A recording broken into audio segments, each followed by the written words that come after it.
You're watching the Politicit podcast.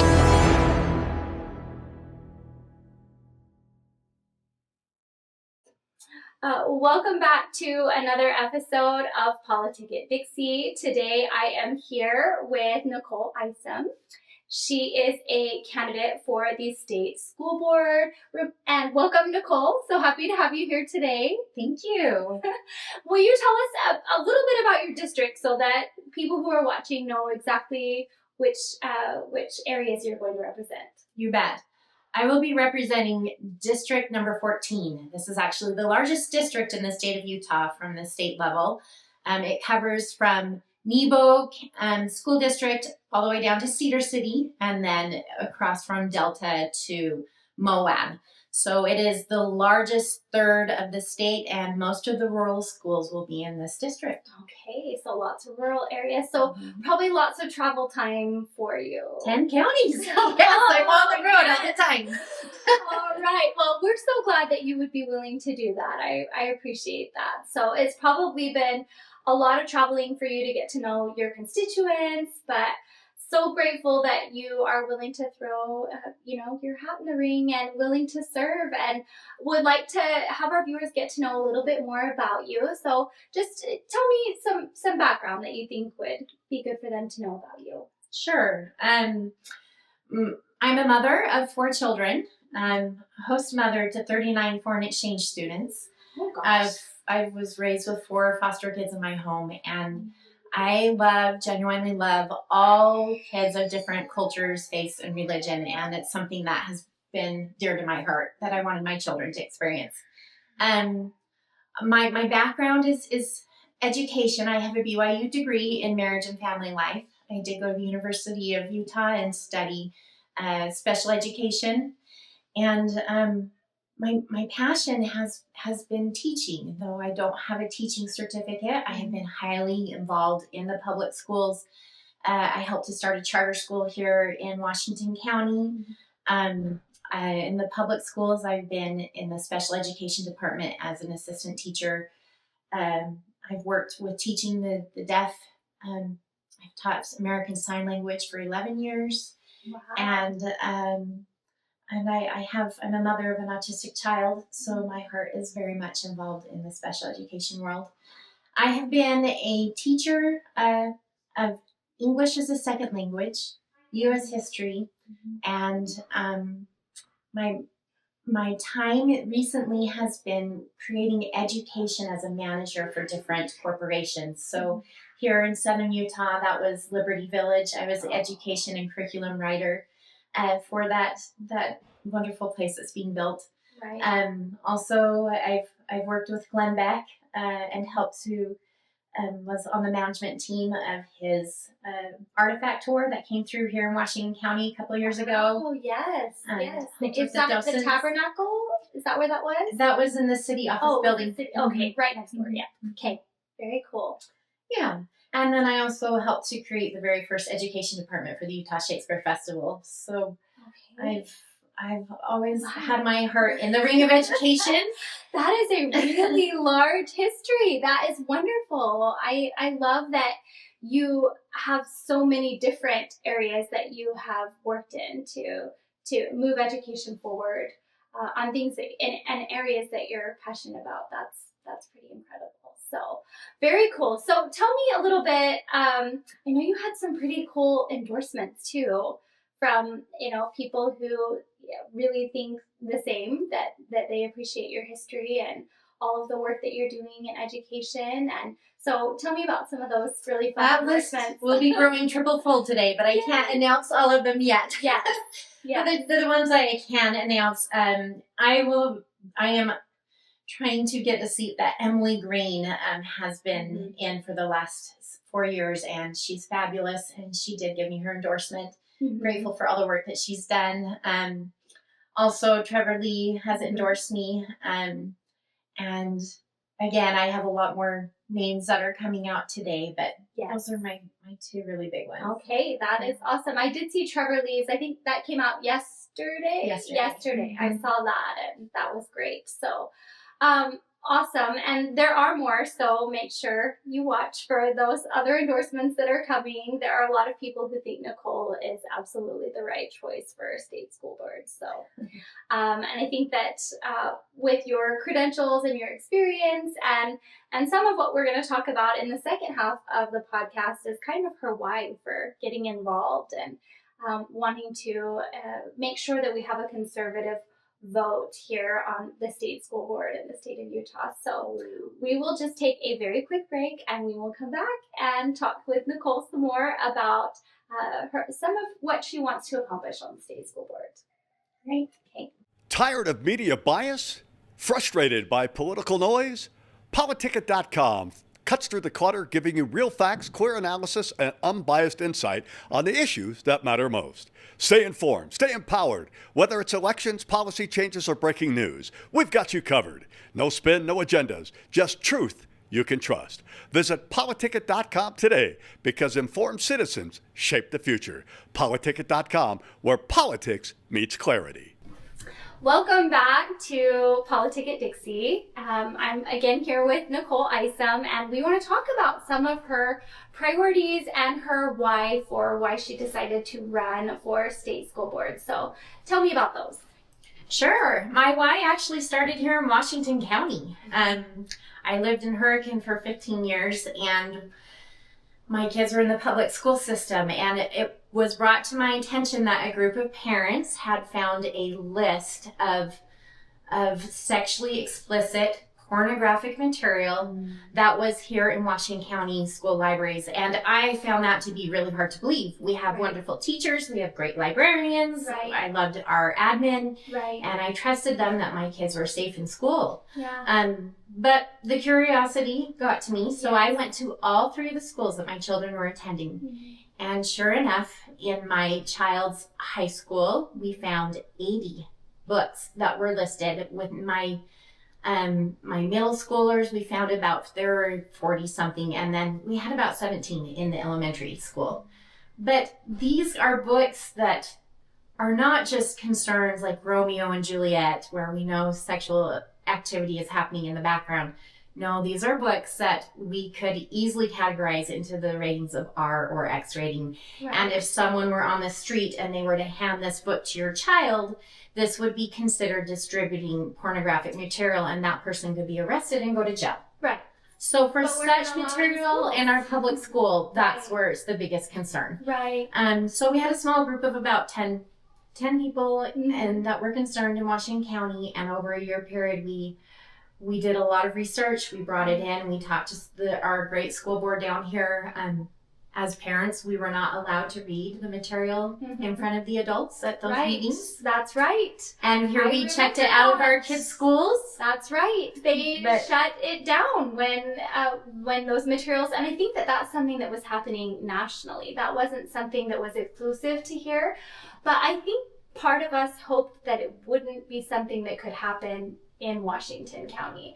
There was, again, like your approach, you're like, oh, this couldn't be happening here. You know, I trust these schools. I trust these teachers. But then you found out that it was. Yeah. And we were no different from anywhere else. No. And that's probably the biggest wool that's pulled over Utah's parents' eyes is I hear this a lot where most of the schools in my district are rural schools and they say, oh, that's not here. Right. But I can tell you it is there. And parents just are not aware of it. Right. And I will honestly say and stand up for the librarians. The majority of them don't know it's there either. And that's really our biggest concern with this is being brought in from higher levels. The American Library Association is really backing a lot of the things that are coming into our public schools. They come in a book box and our librarians are just putting it on the shelf. You know, the book fairs we used to go to and during our PTAs as parents to support fundraising for our kids' schools. Yes. Those now are very highly filled with this sexually explicit material as well. Right. And it's coming in faster than we can fight and get it out. But I will say that the reason that this was my area of start was because we successfully were the first county in all the state of Utah to be able to kick out at least 22 of those books. And it's still an ongoing battle. It's Right. still coming in. Yes. And parents need to be aware. And if this is something that bothers you, please get involved in your local area. And Go look through your kids' libraries, look online. My greatest concern with this was any child could just pull up the school library on their phone and they could be looking at that material, but because it has a school website on the top, it likely would not trigger a filter on your computers at home to notify you of a parent of what they were looking at. Was really something that any filter should have caught. Right. And it was under, the label of a public school website. So it is a concern. It is something that needs to be addressed. And that was my first opening. When I saw my eyes open to that, I thought, wow, what else do we have coming in? And so I took a deeper dive and started looking into the curriculum and the social emotional learning programs. And I started watching the trainings that were coming to our counselors from the University of Utah. The one that was most disturbing to me was the Utah After School Network. I watched the teacher training that came from Planned Parenthood. Yes. And it was actually very much what you would guess Planned Parenthood would want to be teaching your children. But this was a program for kids to get extra help after school. Right. What parent would think that conversation would be happening, of talking about things that maybe your family doesn't agree with or believe in, Right. instead of getting extra homework help. Right. So I genuinely believe we have wonderful, good people that are educating our kids, but it is coming from other sources that are often the social emotional learning programs or something online that kids just push a play button on their computer. Right. So no teacher is lesson planning this. Right. And no parent is seeing it. And it's social emotional learning is teaching the good things like communication skills, relationship skills, how to regulate a child, how for them to regulate their emotions, and family relationships. And they're good things, but it's coming with now, like the picture of the family on that topic is now queer family. When it's talking about having discussions that may be heated, we are seeing some of the activist pictures of like Black Lives Matter. There are things that these ideologies don't need to be in the schools. And Right. where we are seeing a deep dive of enrollment numbers in the Utah State Right. public education system, we have to honestly say, where are we losing our parents' trust? Yes. And is this appropriate for this to be in the public school? And is this taking time away from our academics? And I do think that that's why you see the legislature continuing to err on the role of parents, right? In the Utah State Constitution, we talked about this a little bit earlier, parents have the priority. We are the primary caregiver of our children. We are the primary educators for them. And so a lot of what we're seeing in the schools, either through these books or through the indoctrination, the ideologies that are creeping in, all of these things are really infringing on our parental rights and our choice in how to raise our children. And so I think that's why you see things like school choice becoming so popular today, because people are looking at the public school system and saying, you know what, if they're going to allow these things in schools, I'm just not really sure that they really do have my kids' best education and best interests in mind. And so I appreciate all of the work that you have been doing, because it is a lot of work. And I don't think that people recognize how much work it is to try to get these books out of our schools. And the constant battle of people from the left saying, this is book banning, even though we're just saying these books are not age appropriate and they're not school appropriate. Right. And so we're not saying you can't go to your local bookstore down the road to buy the book. Library. Yes. You couldn't go to a public library. I mean, surely there are other places that if parents or children wanted to pursue these materials, they could. But we do have to consider what would be safe for all children in these schools. That is the bottom line, is how are we going to create a safe space where all children, no matter what their belief is, where they feel safe to come to school. Right. This is America, where every belief is a right, and not just a right. Even freedom of religion is an inalienable right. This is something that we have to protect for every child to feel safe to come with their own belief system. And as we're watching the enrollment numbers drop, Right. That is the biggest red flag. Parents are not trusting what's happening in school. And Right. on my drive here, I was speaking to an administrator of one of the school districts that I would be over. And he was saying that in their school district, they have the highest suicide number of high school teens. And their greatest concern is that they're seeing parents are nervous for counselors to be able to counsel these kids that are struggling, because they are running into so many stories and sometimes personal experiences of the woke ideology being put into the counseling. Right. And that's the first introduction to a child who's now at their lowest state and struggling mentally, to introduce to them, well, maybe you need to consider that you're a different gender or something else. And that is the worst place you could try and talk to a child about a belief system against what their family would say. And one, the parents aren't involved. And two, they're very vulnerable at this point. And I really appreciated this administrator who I spoke with. His viewpoint was, it's safety comes first. How do we get the kids to a safe place? Right. If LGBTQ is a factor, and we do need to address these kids that are embracing that is something that needs to be addressed outside of school on a more higher level of professional help. Right. And he has resources they refer kids to for that, so they're not being lost. Right. They are being addressed, and that it's a parent choice. Right. He says sometimes the students get upset that this administration talks to the parents and lets them know that this is something their child is questioning in their mind, and the child sometimes feels like, how dare you tell my parents? But I appreciate this administrator recognizes it's a parental right. When they're under the age of 18, parents need to know, and they need to be addressing this. Yes. I think that we really have a society that has almost had schools take over too many things for parents. And I do want to recognize that not every child comes from a home where they have a stable situation and they have loving parents. And so recognizing that, yes.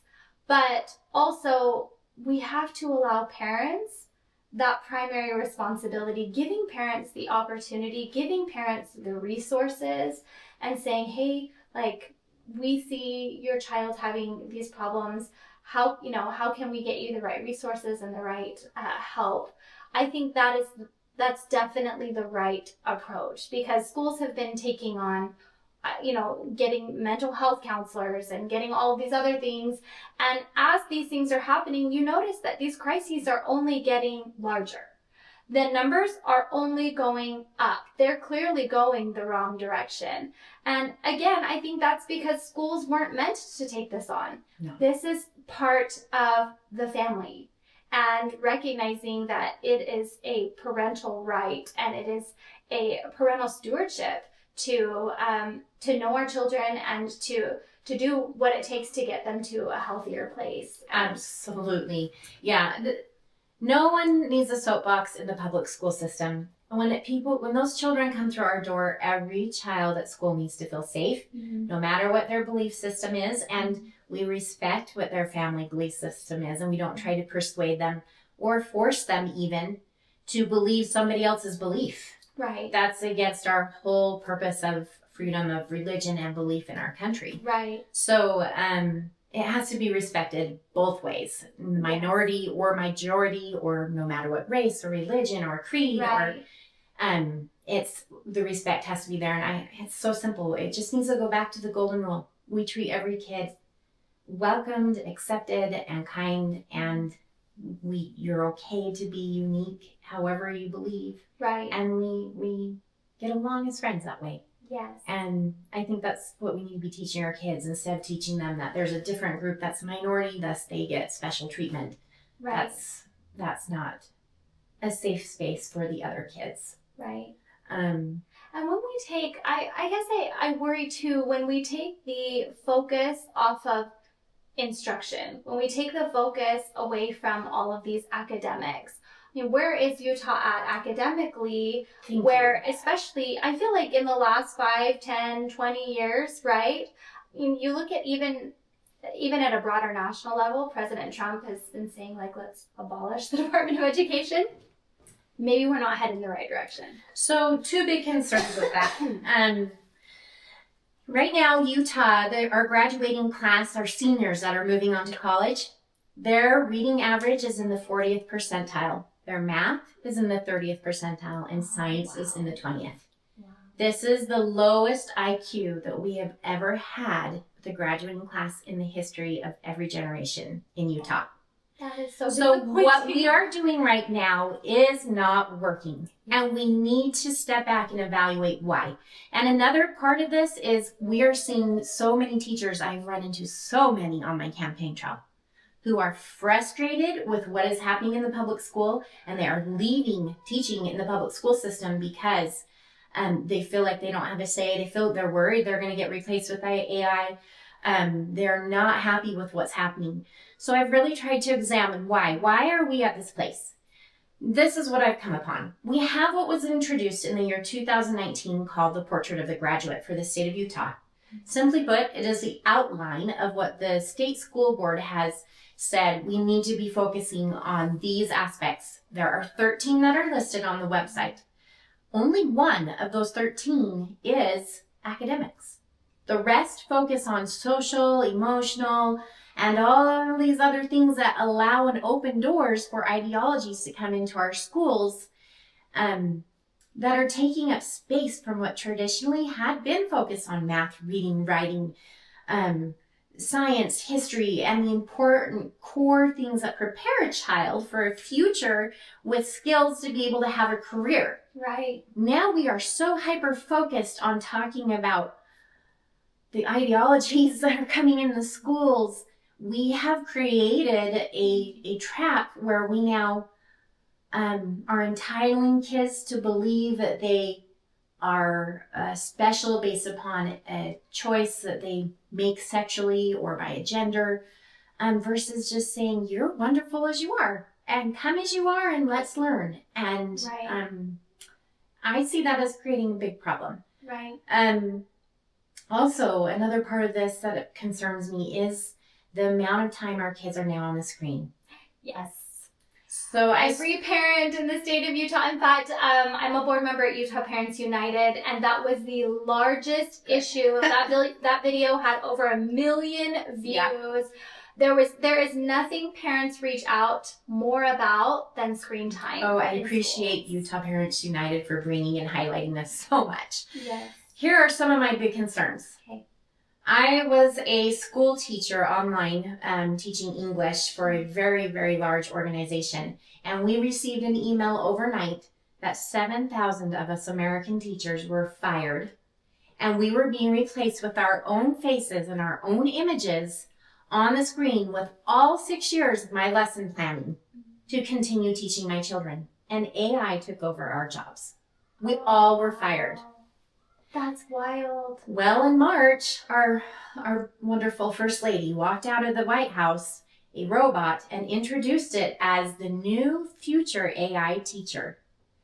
And yes, there are wonderful things that come with AI. We have at our fingertips through a computer every resource, every piece of knowledge you could ever want to access. But I'll share with you a conversation I had today with this administrator. I asked him, you've been a teacher for a long time. I know there are great arguments for AI, but please explain to me the difference you see in behavior of children from the time when they just had a teacher mainly in the classroom to now AI being a larger source of teaching, which just 5 days ago, the Utah State Board of Education just announced that starting next school year, we are now going to be introducing Gemini, teaching more AI opportunities to our students.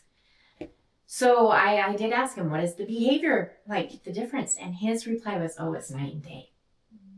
The kids that are now coming from families with often 2 parents now working are not getting the attention that they used to get, and they are just stuck with being babysat by digital technology. Right. Then they come to school And now we're putting them more on technology. You know, it is advancing, it's our future.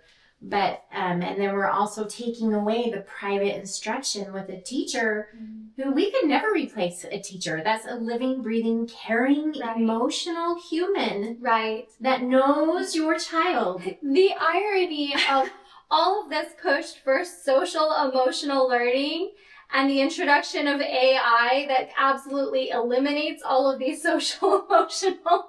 The irony here is just, no wonder our kids are so confused. And yeah, exactly. Exactly. That is exactly right. And most of them, they're getting their social experience now from the internet, from social media, from interacting with people that they don't even know they're strangers. Right. And then we try to put them into these situations of being able to talk through differences. I mean, here we're watching Black Lives Matter where they're angry and they're yelling and instead of being able to say, hey, it's okay to be different and to have a different belief system and we can still be friends and like getting along socially. But we no longer are teaching our kids those skills. They're not coming naturally to them. Right. And we've created a problem. I wonder too the ethics of introducing AI into the classroom so early. Obviously, as Americans, we want to be competitive in the AI race, right? And so we're wanting to stay ahead. And I see that. But where we have studies that show that adult brains have diminished brain activity from the use of AI, I question, what does that do to a developing brain? Exactly. One that's growing and developing. So we do have many studies. In fact, I've been studying this week. A child that is reading a book that is physically and tangibly in their hands, that they're reading and turning pages and maybe going back and trying to re-explore the chapter before to understand what's happening. Their mind maps out an understanding that's completely different than a mind that is now on like a track of zoning out onto a computer. Mm-hmm. The difference between learning is huge. It is. Kids are not grasping it. And another thing we're seeing with these programs that come out that are online, kids are pushing play to listen and they then turn away and they're not reading with their eyes the words that are on a screen. Right. And so now we're down to just, is a child actually listening to be able to learn this? And often we also see with these kids on the computer that their mind now starts to wander and now they're flipping through different tabs when a parent or teacher isn't looking and they're looking at things I've had several parents that have come up to me that have said that their kids were introduced to, well, here in Iron County, they were concerned with a game called Epstein Files that kids were flipping to when the teacher thought they were on an assignment and they're actually playing a video game of Epstein Files. Like that was a joke. That is really disturbing. Yes. And we have Utah Parents United is wonderful. They posted recently how there was a mother that went through and she was able to show what kids actually can access through their school. That's right. Electronics and that it is. And how quick and easy it is. I myself experimented with it and I was able to get through the public school library through a book that was recommending a website to understand some of the queer messages that was in this book. And it took me to a chat group with adults that were queer talking about these subjects. I did that through a school computer. Wow. So we do really have some concerns. I think it's important. You're right. Technology is moving and it is something we need to stay on top of with our children. Right. We need to have classes on how to use AI and how to use it. But we need to back off on some of the instructions using the computer and AI. Most of the kids that are graduating, they have cheated their way through writing papers and now they're getting to college and they're expected to use AI freely there and they don't even know how to write papers now. My own son in his high school, here in District 14, his senior year of high school, he was given one short story to read the whole year and was asked to analyze it 19 different ways. And he said, I asked him, how many of those papers did you really write? And he was like, well, most of us know how to just find the things that are assessing it and just copy and paste it, and we we figure don't have out to the write right the prompt, paper. and then we don't have to write it. Yes, it is frustrating, but I do think we also have to take a look if our children have access to these broader outside websites. We also have to be asking the important question of then who has access to them? Yes. What groups have access to our children? What groups are having access to advertise to our children? And is this really a benefit? And that is a huge concern. Again, I think that's why part of the reasons that technology has been so problematic for parents in schools. Yeah, and a topic that's not often brought up, but it is very real, is there is data mining that is happening on our students in the schools, on the tests, and now something new that we didn't used to have in our generation, but assessments. And they're now more focused on social and emotional, and what is your belief in your family, and asking questions that really aren't appropriate questions for school. And Right. simply put, we just need to return to the academics. Right. We need more papers and pen. We need more books. We need more time with actual living, breathing teachers in the classroom. Yes, we have to stay ahead of technology. We need to be teaching that in a class, but we don't want that replacing our teachers and filling our children's time Right. instead of actually with the time-tested, proven evidence that academics is Yes. best learned and kids excel the most when they are actually the ones using their minds instead of a computer mind telling them what to believe. Absolutely. They have to figure it out themselves. Yes. Amen to all of that. Yeah. Okay. Well, before we close, is there anything else that, just as a state school board, you want to prioritize? Anything else you want your voters to know? Thanks. Yeah, maybe even what might be the differences you see in approach between you and there's another Republican running in this primary, so maybe you want to touch on that. Sure. My greatest concern is what has come into the schools in just the last 10 years. Mm-hmm. And those that have been in the public school system for that amount of time, particularly those in higher level administrations, were there and allowed the door to open to these ideologies. Right. The grades fell under their watch. We are now at a place where we have to return back to true academics to help our kids to be better prepared for their futures. Right. Is going to take a lot of effort. And I think that's the largest difference between my opponent and I. Right. I was not slow-boiled in the system. I clearly see what's happening. I have been an educator, but from the outside looking in, Mm-hmm. and as a mother especially, I'm deeply concerned. Right. What we are doing right now is not working. Right. And we need people with fresh minds to come in and put a stop to the ideologies and focus again on, let's prioritize our teachers. Let's put them in to teach and let them do their jobs. They are great. Let's stop the things that are coming in that are causing the contention and the drift and the space now needed for the problems that we're creating. We're creating a Right. cycle of problems. That's right. And We're perpetuating these distractions from just the That's right. academics. So that's I right. love that. A lot of it stemming from what we're doing at school. All right. And then my one of my biggest platforms that's passionate to me is protecting parental rights. Yes. I've myself and my own family, we've had a need to use not only the public school system, which my child went through, the dual immersion language program, and he can speak Chinese, and I love it. Right. But also we've used charter schools. I helped to found one. We've used the public K-12 schools online, which have been a huge answer to prayer at times when kids may be sick or have divorced parents in different cities. Mm-hmm. And then I've homeschooled my own child who was autistic, and I could see needed some more motherly attention, and that was a blessing. So I can understand why it's important parents have a choice, and I will do everything to protect that right for parents to choose. I appreciate that. That really, it is nice to have a candidate who is a parent of children in the school system and is willing to fight on our behalf. We need more of that, certainly, and would love to have that kind of representation at the state school board level. So thank Yeah. you for being willing to throw your hat in the ring. Is there anything else you want to say about before we close? Do you want to make a final pitch to voters or anything? It's time to return to academics and to stop the ideologies. And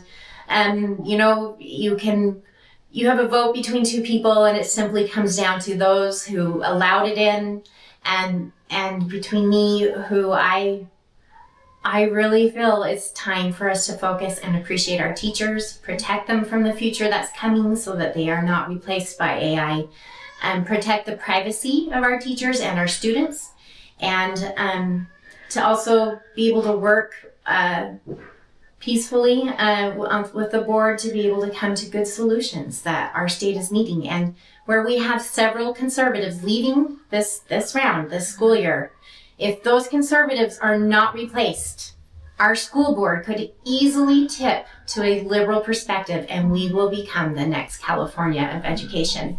So this school year, even if I'm not in your district for you to vote, it's important to be watching and supporting the conservatives that are running and to vote us in. This year is critical, and we need your support. Right. I appreciate that. Thank you so much for being willing to come down here. I know it was quite a drive for you this morning, Nichole, and I just appreciate that you were willing to come down here and allow our viewers to get to know you as a candidate, and wish you the best in the Thank you so much. Thanks for watching another episode of Politicit Dixie. We'll see you all next time.